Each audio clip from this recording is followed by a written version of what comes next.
everyone. Welcome to Kathleen interviewing a wonderful, fantastic guest. His name is Bing Bruce. I met him several years ago. He helped out a nonprofit I was the president of in advertising around the world. This man knows his stuff, and I can't wait to have him share with you. As you can see the poster in the back, his latest book that he's got out is a #1 bestseller. So, Bing, tell us how you got into podcasting, how you got into radio, and how it led you to this point right now where you're not just doing it, you're teaching it, and you're proving there's proof in the pudding, so to speak. Well, that's a long way to go back. I started in high school. Our speech department was suddenly required by the administration to do the morning announcements. And everybody's been in high school. They've heard the morning announcements before, right? And it was just to give us basically stick time, if you will, in front of a microphone and talking in front of an audience and reading, right? And be able to do it quickly. And most of my classmates in the speech department did not want to do it. There was only 2 of us that did. And one of them, his name was Bob Rapp, funny guy. The 2 of us just got along together. And then myself. And we went through the rotation of the people doing the morning announcements, and it was that, good morning, today's lunch is going to be spaghetti with meatballs, right? And it was just terrible until Bob and I got in there. And we always did it separately, but Bob and I were competing to see how much laughter we could generate in the hallways. And I won. And the best part about it is I was having a great time with it, right? You've seen that movie, Good Morning Vietnam, and how Robin was just having fun on the radio. That's what I did with the morning announcements. And it really caught up to me one day when I was doing them, and I could hear the laughter in the hallway. So I knew I was hitting. And the principal comes out of his office, and he's standing right behind me while I'm finishing.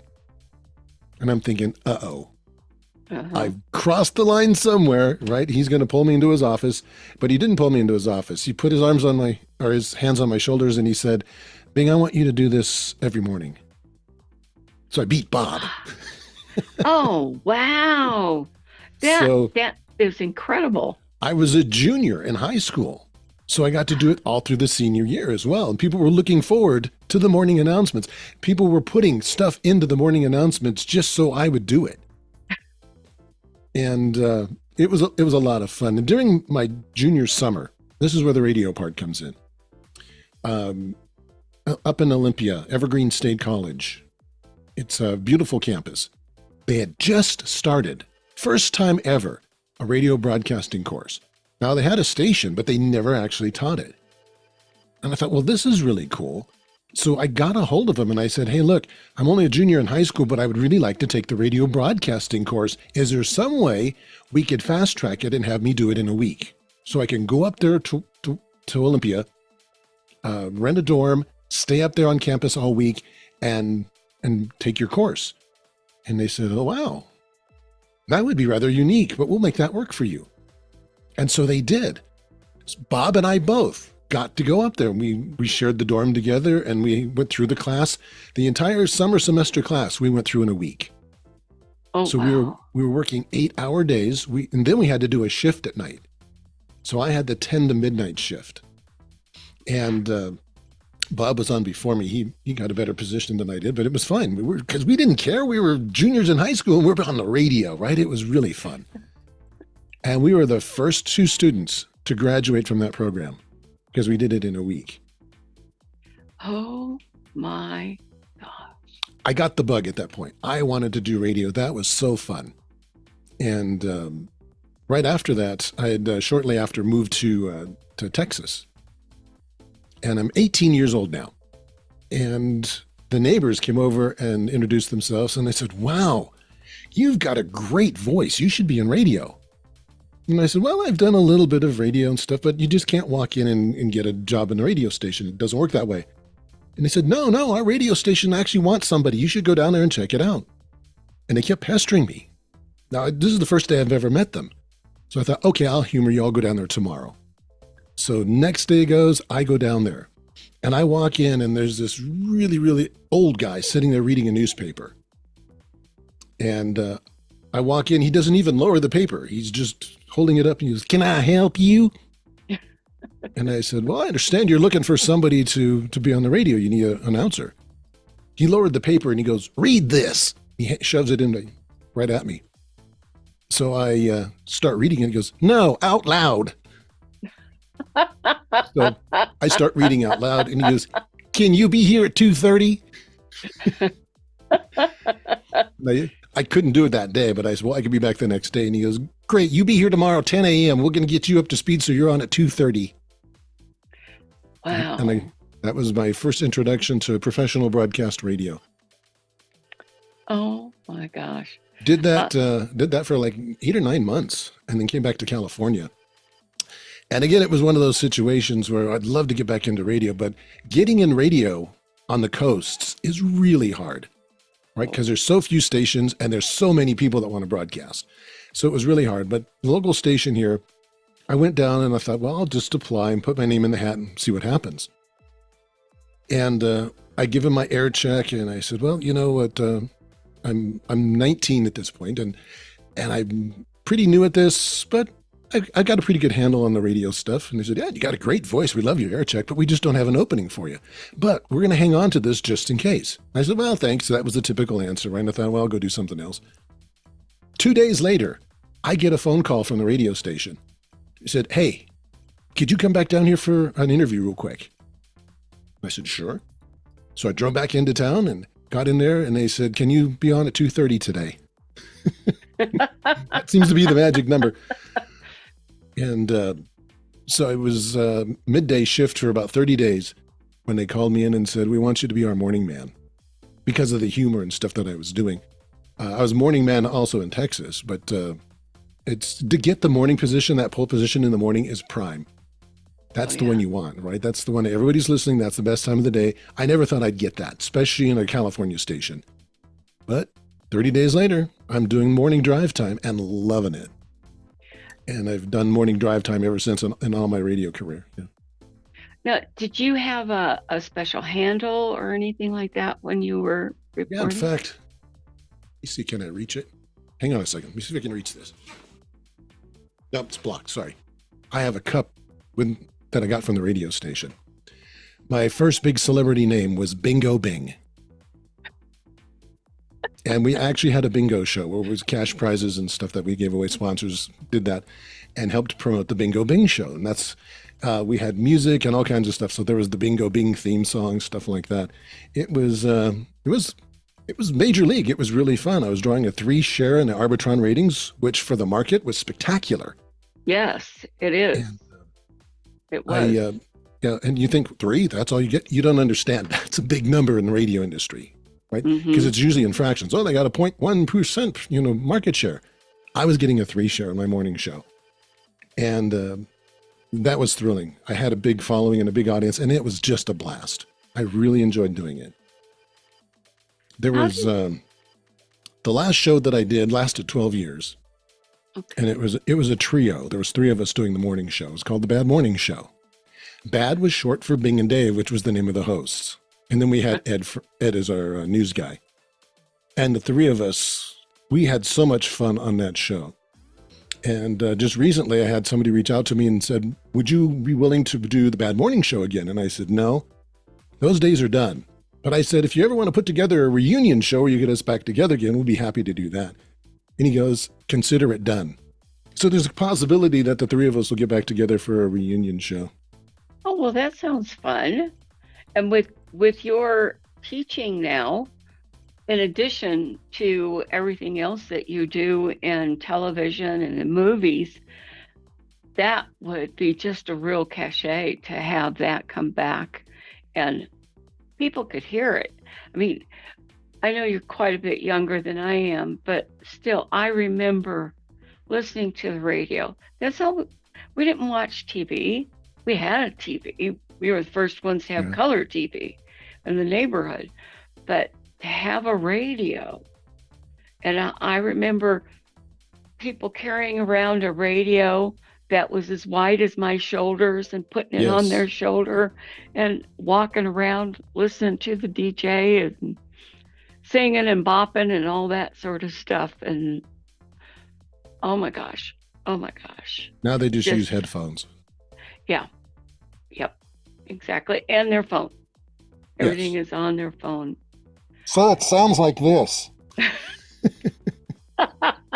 Yeah. So, how did you make that leap from being on radio to being in TV and movies and that? Doing all the production stuff. Mm-hmm. When I came back to California, one of the reasons why I came back was I wanted to start my own production company. I wanted to get into, because that was truly my passion. The radio stuff was a lot of fun, don't get me wrong, but it was not a high paying job. It wasn't a career to really get into. And as much fun as it is, it's not a stable career. Radio is not, right? And but production was where my heart was. I wanted to tell stories. I wanted to create stuff. I wanted to shoot things, right, and photograph them. So I was putting that together slowly but surely. And both of my parents had passed away relatively close to each other. I was 22 by the time my dad died. He was the last one to go. Oh, And he left me a small inheritance. It was $23,000. that was big. It was in the 80s, right? I Yeah. mean, it wasn't, I couldn't retire off of it, but it was enough to invest into my future. Mhm. So I used that money and I purchased some video gear, did some marketing and advertising, and started making the local cable commercials. Because I bought the professional equipment to do it, and I could compete instantly with the few competitors that were here in the area. And my philosophy was, you've seen cable commercials, right? There's Oh yeah. there's a template, and we called it rip and read because it's the same template for every commercial. So to give you an example, it's like, come to Bob's store where you'll find the finest, freshest, neatest, courteous, promptest, neatest people today. Shop today. And the camera is just going back and forth, right? And graphics pop up. And then you'd see the next commercial. Welcome to Frida's Market, where you'll find the finest, freshest, neatest people to shop today, right? With the same kind of stuff that's going on camera. And it was terrible. They were just absolutely terrible. So what we were doing was we were coming up with scenario commercials. And the first one that we did was for an insurance company, which couldn't have been better for us, right? Because we got to play with it. And we did what looked like a comic book theme. So it was very campy. Mhm. And we did this miniature effect where we created a meteor crashing through the roof of a house. And then we had some actors and we built a set where there was actually a living room set where this glowing meteor was in the center of their living room floor and they're reacting to it. All shot with this comic book look to it. So it was the heavy shadows and the over dramatic reactions from the actors. And it was very funny. It was really funny. And the insurance company loved it. They were instantly heroes on the cable channel because people like to see the commercial. Suddenly we started getting phone calls from other people saying, we want a commercial like that too. We hate these other ones. We want to be different like that. We want to stick out. And so we started making those kind of commercials and instantly got a reputation to do that. Then we started migrating into bigger products. And I'm skipping over a lot of time. Mm-hmm. Started migrating into television development. And we were doing radio and drama stuff like that, but more into the television development because that's where our passion was. We started developing, the first way we could get into it was developing reality shows because there was suddenly a huge demand for that. We thought, well, geez, how hard can it be? And it wasn't very hard to develop these shows because honestly, the people that were buying them weren't very smart. So it was easy to give them a concept, right? And it's, let's do a sock puppet that wants to go into the Navy. Hey, that's a great idea, Bing. Let's do that one. It's like, okay, I was just joking, but we'll make it for you. Right? So we started developing these things. And again, started building a great reputation. And I can tell you that none of the shows that I sold actually made it to the air because the talent blew it up along the line someplace. Oh. But we sold a lot of shows, and it was really cool to do that. And we got the reputation that we really like the stuff that you pitch, It's just too bad that the talent screws it up every time. And that's not my problem. My Mm-hmm. problem is, just I get it to the table and it's up to the talent to do their own negotiations. So if they blow it up, that's too bad. I got paid, Yeah. so it works for me, and still had a good reputation. We just kept on going. So that's how the television side of it goes. And we've developed some scripted stuff, and again, it goes that same way. It takes a little time to put those together. Been doing a lot of commercials. Been doing a lot of music videos.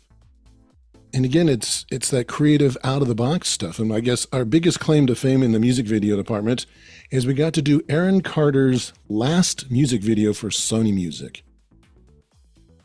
Oh, He died shortly after that, and there's a whole story there. We'll make another interview for that. okay. But it was a lot of fun. It was really a lot of fun working with Aaron. He is one of the most creative musicians I've ever worked with. He was like a kid in a sandbox. He was just a brilliant creator. It was too bad that his life was messed up in other ways, because he was way ahead of his time in his creativity, and it was just sad to see it wasted like that. I think you can see that in some of the masters Yeah. of paintings and writers that we look back to, and we say, oh, the things that they produced back then, but it destroyed them in a lot of ways. And it's really odd how that happens. Yeah, because if people can't receive your creativity, if they can't recognize it and appreciate it, but you can't stop creating because Oh it's no, just in you. that's toxic to a creative person, Yeah. right? There's a natural high that you get being creative, Oh yes. and it's a healthy high, actually. It's a very good one for you. But if you try to stop it, say, "Oh, I got to kick that habit," that'll kill you, because your body Absolutely. needs that, right? It's a food for it. It's a food for the soul. Yeah. So it absolutely needs that. And there are, I think, today there are more creative people because their activities in school where they have to work with digital, they have to use basically numbers, and then they have to think on something else, like repairing a car or writing something. It opens up the connection between the left and the right brain. I know it Yeah, helps. I can agree with that. And one of the things that I think really helps that on the educational side of it is teaching problem solving skills. I mean, right? It's okay to say, well, this is how you use a pen. You would just push the button and you scribble on paper, right? You show them how to do it. But if they learn how to do it by problem solving, they just find and go, how does this work? Right? And make their brain think a completely different way, where it's not waiting for input to tell them how to do it, but they try to figure it out. That to me helps them become creative, because now they're starting to think of, well, how does this, which end of it do I, how does this do this? And then they'll take it apart and see how it works. Yep. Right? And then that mind starts to generate creativity.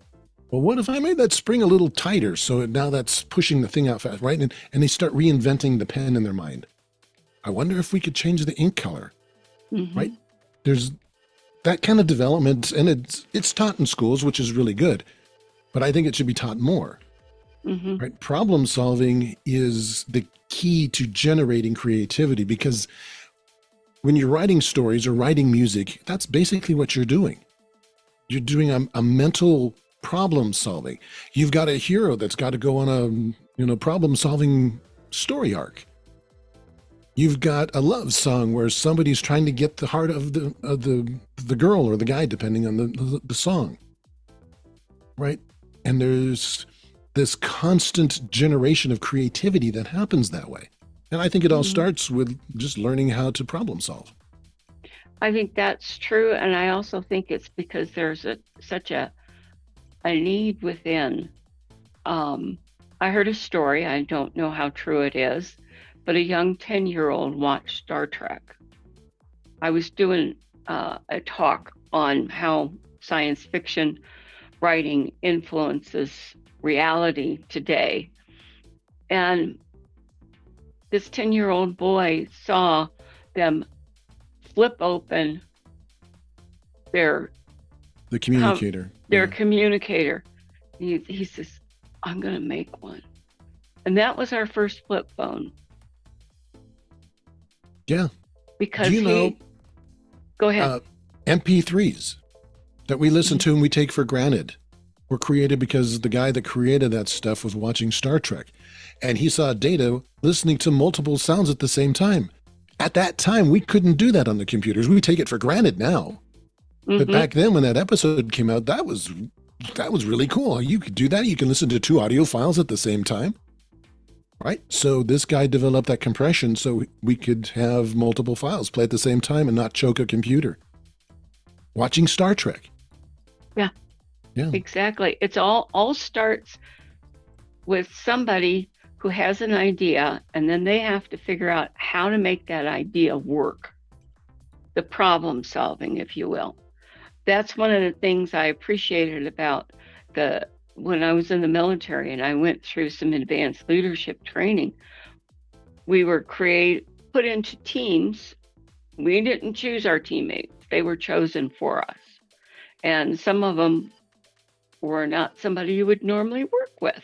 Well, and we had to problem solve so all of us could get from point A to point B to point C without any damage to anybody. And that... And it worked out, right? You might have locked horns, but that was a problem you had to solve as well as diplomacy. How do I get along with my colleagues to solve the bigger problem? And that was, that's today, you don't see a lot of people working that diplomacy. Instead, they attack.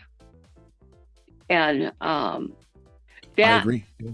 But it's still a problem that relationships are a problem, everything like that. But it's a problem solving, and you can solve it.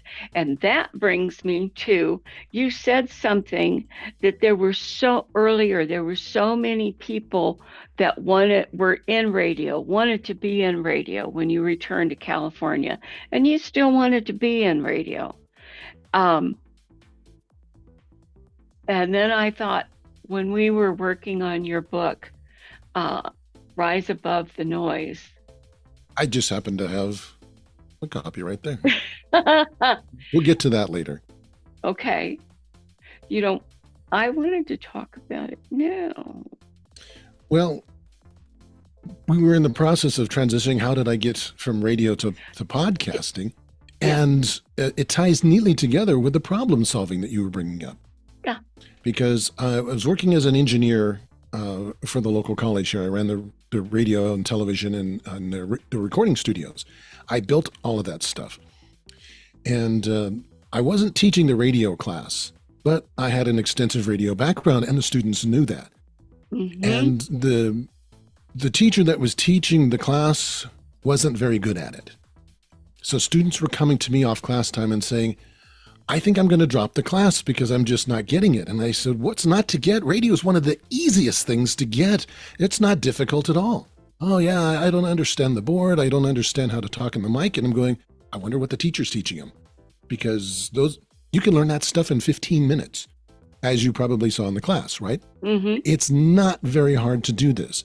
So I would sit down with them and I said, look, you really want to learn this stuff, or do you just want to quit the class? Because I will help you if you really, really want to do this. And they said, yeah, we really want to do this. So one-on-one, I would sit down with the students and I would show them the console and I'd explain how it worked. I'd show them the software and I'd show them how that worked. And I said, now try it, push the buttons and see it work. We had a simulator there in my office where they could come in and it wasn't on the air, so they didn't have to worry about, somebody was listening to it. And so they would do that. And then we got into the vocal part. And that was my favorite part. Because they would stand there and I'd give them the weather forecast to read, because that's the easiest thing to start them with. And they would sit there and go, area weather forecast today is sunny skies with a high of 62. And I'm going, would you listen to yourself talking that way? And they said, no. I said, well, try it as a radio announcer. And then they would do that second habit.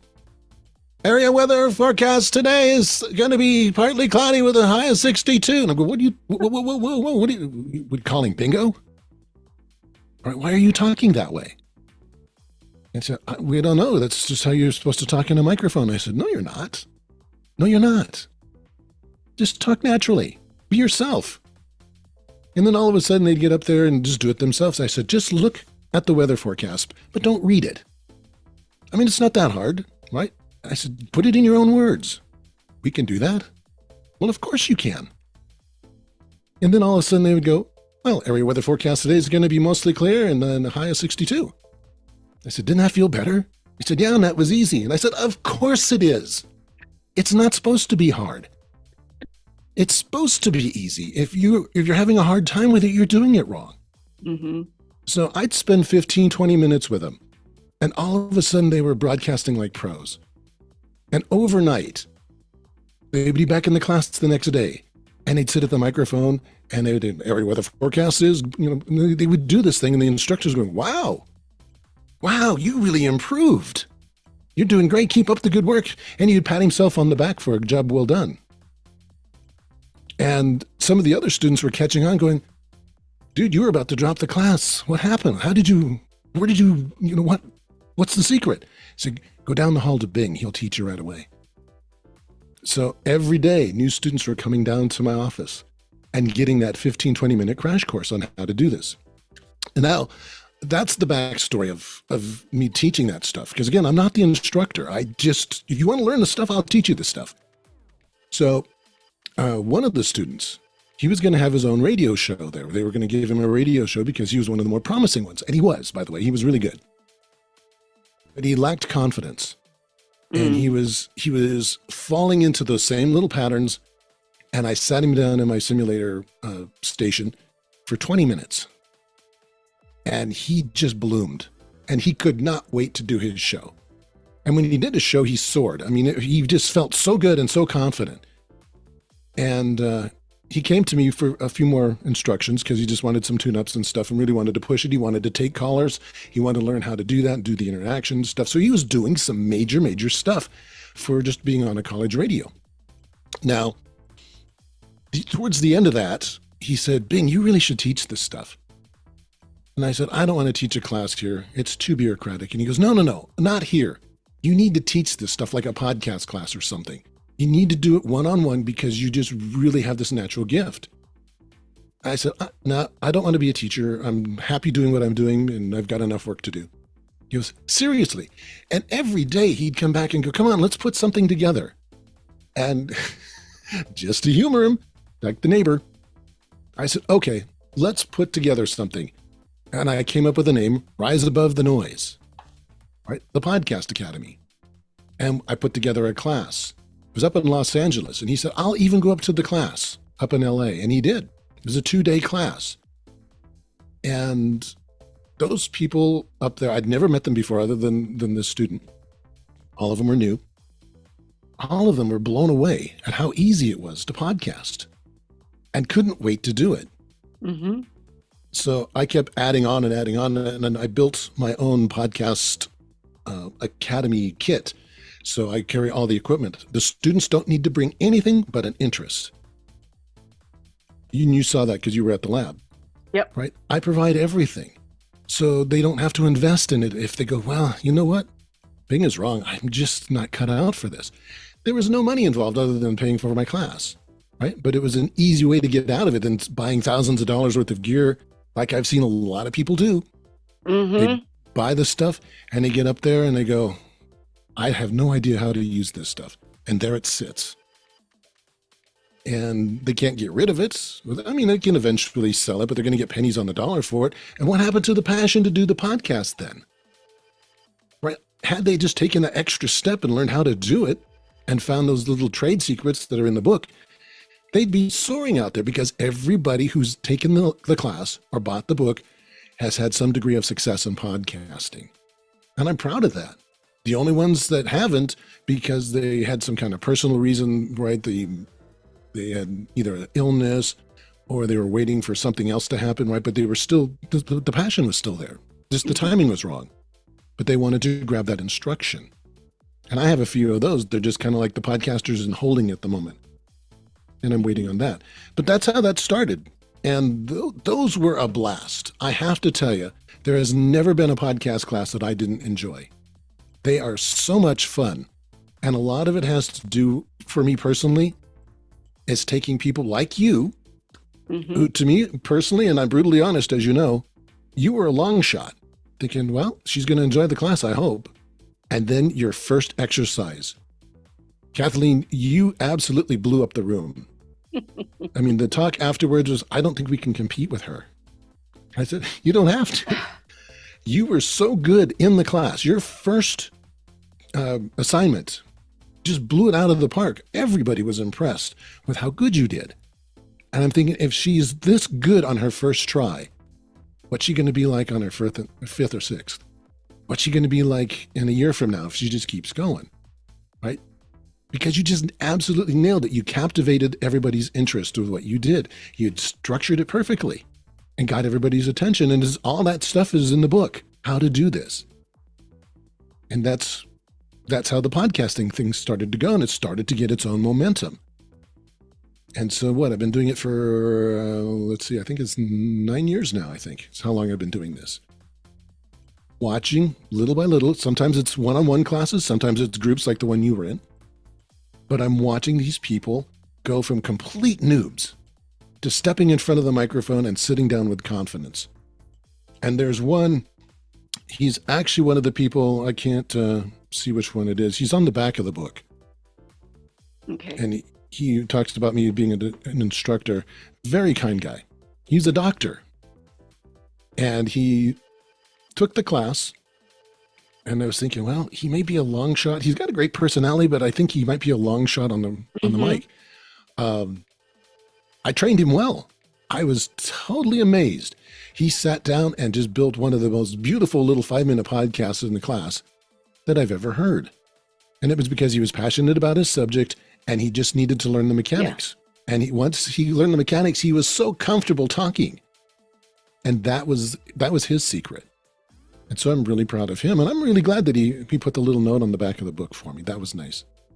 Well, for those of you who don't have one in your hot little hands like I do, it's Dr. Matt Zerebny. Yeah. Zerebny. And he said, Bing teaches in the style that is easy to grasp both visually and audibly and easy to understand while being humorous at the same time. On a 0 to 10 scale, with 0 being a waste of time and 10 being excellent, I give his podcast series and teaching methods a 20. Bing is one of the best in his field, hands down. And I can't agree more. Well, thank you. I can't agree more. And what's wonderful is he comes with a guarantee. I do. He does. And he does answer his phone if you call him with a problem. Even years later. Yeah. Right? I always tell the students, if you pay for the course and you take the course, it's not just the one-day class. It's the one-day beginning, right? Mm-hmm. And then the rest of your life, as long as you're doing this, I'll be your mentor. I'll be your instructor.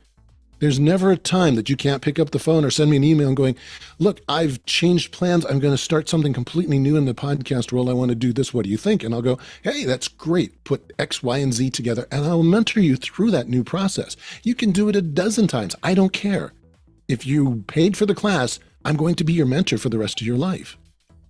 And I have to say about half of the people do it. They still call me up. I just had one. She was one of my very first students. I wasn't even doing the Podcast Academy yet. It was just a one-on-one. But she was one of the very first. And her first idea, I still think, was probably one of her best ones. And just a couple of weeks ago, she said, hey, are you busy? I've got a new podcast idea I want to talk to you about, and I need your help. I said, yeah, let's get together. No extra charge. That was already paid for, right? It was done. And the students really appreciate that because they know with that little guarantee and with that little safety net, that money that they invest, and honestly, it's not that much, right? It's $600. I'm going to tell you what it is. It's $600 for life, Mm-hmm. right? That's a small investment in yourself. When you think about it, you're going to spend more than that on the equipment, Oh, yeah. right? And I'm going to interrupt here. And he tells you where to buy the equipment at the most economic level that is high quality. So you're Yes, not wasting a dime. there's ranges for every budget. Mm-hmm. Uh, the podcast equipment, and you're going to be surprised about this. You probably don't know this, but I did mention it in the class because it's part of the intro. There's a laptop, there's an audio interface that takes two microphones, and then all the cables and the booms like you see here. All of that together for each one of those stations, each one cost $300. Mm-hmm. That's it. That's including the computer, that's including the microphones, two of them, all the cables, the interface, $300. Now that's pretty low budget, right? Think about that. I got a microphone that's just out of the shop that costs more than that. Yep. Now, can you spend more money? Sure you can. And there's a point where you shouldn't, right? Don't go out there and spend $2,000 on a microphone. That's just stupid. And the reason why it's stupid is because when you're streaming or listening to these podcasts on an MP3, the quality is going to go down quite a bit. And there's a certain point where somebody's not going to be able to tell the difference between this microphone, which is a couple $100s, to one that's, $1,000. They're not going to be able to tell the difference. Mm-hmm. So why invest that? Take that money and invest in expanding your program. Do some marketing or pay guests to show up on your show, or whatever you need to do. Put that money into the show, not necessarily into the microphone. I know there's a couple of pieces of equipment that people are going out there because the marketers are saying, well, if you're going to podcast, you need to have this Blue Yeti microphone. I'm going, that's not necessarily a good idea. Yeah, right? Exactly. I'm just working with one. She's a sweetheart of a woman up in Los Angeles. And she fell into that. Somebody said, oh, yeah, if you're going to podcast, you need this Blue Yeti microphone. Now, Blue Yeti microphones are okay. They're omnidirectional, and they pick up everything. And that's a big problem sometimes because it's picking up stuff you don't want. Traffic noise, air conditioning, just kind of background like seat noise. It picks up everything because they're omnidirectional. They're super sensitive. If you're in a closet, that might work great for you. But you need something that's generally going to keep the background noise out, like one of these microphones or like the one that you use. Those are really good microphones for that. I know I'm going off into the instruction part of this here.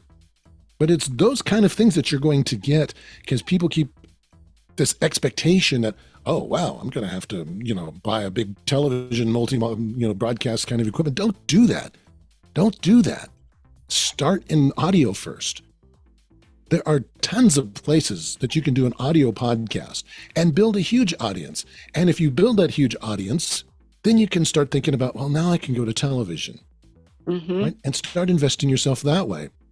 I have a client, he didn't listen to me, and he's a super guy, and I'm really surprised he did this. He wanted to start a podcast, and he said, hey, Bing, I'm going to start a podcast. I could really use your help. And I said, okay, this is the kind of microphones you should to get started with. Here's the kind of console you should use. And he goes, oh, no, I want to do video. And I said, don't start there. He goes, well, no, I have to. Everybody does audio or video. And I said, no, don't start there. You know how many podcasts he did? None. Yeah. Because it was too much work. He had no idea what he was doing. He was in way over his head. Mm-hmm. He had no idea how to make that stuff work. And then once he even got a camera lit up, then he had to realize there's a background you have to consider. And then there's lighting you have to consider. There's all of these details that you have to consider. And still, you have to consider the audio. Mm-hmm. And so it messed him up. And he's going, this is just too much work. Well, then the passion disappeared. And I could have told him that was going to happen because I see that happen so many times with people. It's great that you have a podcast idea. That's really cool. Start with audio. You can tell your story and build that audience, and you can test it out inexpensively. Right? a $300 podcast setup, you can do and compete with the major networks with that. Because if you're using a decent microphone and you're using a decent setup, then you're sounding just like they are. Mm-hmm. Right. And they don't seem to get that at first. But most of your major professional podcasters, they started in radio or they started with an audio podcast. There's very few exceptions that didn't start there. And that's something that they don't see. They always just see the end results. Well, I want to be the next Joe Rogan. But he didn't start there. Yeah. Right? He started way back. He was in an audio world. So follow those footsteps and you'll get there. And I'm not trying to discourage the television side of it because it's really cool. But it is much, much harder to try to start there and be a television producer and a podcast producer at the same time, especially if you're just starting out. You don't have a budget. You don't have a big crew. You don't have, those big studios to do that with, but that's who you're competing against. And it'll show. Yes, it will. Right. So I'm sure there's a lot of garage sales out there and, Facebook marketplace selling this equipment from all these same people. They go, yeah, I was going to make a podcast about growing grapes. And I was going to do it as a video podcast. I'm going, wow, terrific. How did it go? Well, I'm selling my stuff, right? Exactly. Mm-hmm. And the book covers that kind of stuff. And the class covers that stuff. Am I rambling on about that or did I? No. Okay. Nope. It's a passion project, as you can tell, right? Yeah. I'd love to see the people succeed. And that's why he entitled it Rise Above the Noise. Yes. Because there are so many people that say or want to be or are out there and they're not doing well at it. That's the noise. You want to be able to produce something that people will just flip by and go, oh, that sounded interesting. Let me go back to that. Well, and again, it comes back down to structure, right? And there's almost 5 million podcasters worldwide. So that's a lot of competition. However, none of that is going to be real competition to you because people are hungry for information and there's specialty informations. So if you're doing a political podcast, yeah, you're going to have a little bit of competition, but you can rise above that noise just by being good at what you do and being professional at what you do. And that's what I teach in the book and in the class, how to be that professional edge. Because when somebody tunes you in for the first time, they're not going to go, well, I'm not going to listen to Bing because I've never heard of him before, and I think he's just broadcasting out of his house. They don't think that way. They're listening to the message. That's right. And they go, right? They're not really interested in what you're broadcasting as long as it sounds good and you're doing a good job at it. If you're doing a podcast about automotive stuff, and this drives me crazy, this is one of my pet peeves when I see other people do this. They're going to go, well, today I'm going to teach you how to change the tire on your car. I know that everybody has tires and before I do that, though, I want you to hit the like button. What am I liking here, by the way? Oh yeah, before you change the tire, you're going to have to jack the car up. And, there's a jack in your trunk, or you can use this jack that I use, and my grandfather gave it to me, and I've used it for all kinds of things, including a tractor. And I'm going, God, just get to the tire part, right? And you tune them out because there's no structure there, and they're just rambling on. And they get to that, before you jack the car up, you need to turn on the emergency brake so it doesn't roll off the jack. And it's like, dude, if you're teaching me how to do this, you need to be doing this step by step in the right order, right? You don't want me to start jacking up my car because I'm listening to you and I find out that it's going to roll off the jack because you forgot to tell me that. And I see that a lot, and that's the noise to me.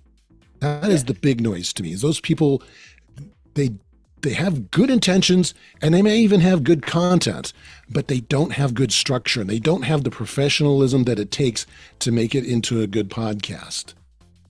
And even if they were going to continue doing the podcast, there has to be some kind of a stamina to their subject matter, right? If they're going to do a podcast on cleaning fish tanks, how many podcasts can you do on that? There's only so many ones that you could do before you run out of material. Then you're going to have to start changing the subject, right? Automotive, there's always material in that. So that's a great universe. If you're going to be a mechanic and you want to talk about fixing things, there's never a time when it's going to go, gee, I don't know what I'm going to teach now. I think I've covered everything in the car. You never do that because you can just go to a new car and do it, right? So, and then there's lots of material stuff like that. Computer stuff, keeping your computer clean. There's never going to be a time when you go, geez, I think I've covered everything there is about keeping your computer clean. Then you're not the guy that should be teaching this stuff. Yeah. Right? Yeah. So there's tons of stuff. There was one student, she was talking about bar recipes. Well, that's not infinite either. That was a great one. And she did it. She didn't last very long because she got married, but she was really, really good at teaching these bar recipes. And it was a passion project for her because she thought this is really fun because the people can make these drinks and then they would toast at the end of the podcast. It was kind of cool. And I really liked that. I thought that was very clever. And she should have kept it up. But, love can screw up everything. Yes, it can, or it can enhance. Depends. It does. I mean, enhance to me. But where are you going to be next that somebody could actually sit and hear you talk, or when are you going to conduct another class that they might be able to sign up for? There is a couple of them. There aren't any public classes scheduled at the moment. I've only got private ones. The public events that are coming up, there's one, it's May 21st. May 21st? I think it's May 21st. I have to look at the calendar. And it's actually here in Southern California in a town called Hemet, the public library. This is something that's really cool. And this is what I'm going to be doing with your group too. There is two factions in podcasts. There's the podcaster and a guest. Right? I guess it could be three if you talk about the audience, but we're not going to talk about them for a second. Writers are guests on podcasts. Mm-hmm. And we've all just recently observed that podcasting has taken over the market as the major media. So the mainstream the legacy broadcasters, they are now second to podcasters. This happens through the fall. So people are getting their news and information from these alternate sources of information. And the mainstream legacy media is taking a secondary seat to this. Now people are going, oh no, that's terrible. And no, it's not. This is the natural evolution of communication. And I love it because it's opening up the doors for anybody to get out there. And then as long as they're good at what they do and they're correct at what they do, they're going to be really successful. So back to the writers. The writers have no interest in really doing podcasts. There's a few out there that do writer podcasts and stuff, and that's really neat. But for the most part, writers are going to be guests on podcasts. And so because of a writer coming to me a couple of years ago saying, I need your help. You teach this stuff. I'm going to be a guest on a podcast and I need to know how to do this. I've never been a guest before. I thought, well, it's not that hard. So I gave him 2 points. 1, he needs to know his own story arc. And 2, he needs to know how to take control over the interview when it goes wrong. And he goes, well, I know my own story. And I said, great. You need to make sure that your interviewer is following your story arc. And if not, then you go to number 2 and you take it over. And so I gave him a few tips and he did it. The interview, she was terrible. She was absolutely terrible. I'm listening to it because he gave me the link. I'm listening to it and I'm going, oh my gosh. He instantly took it over and he did exactly what I said to do.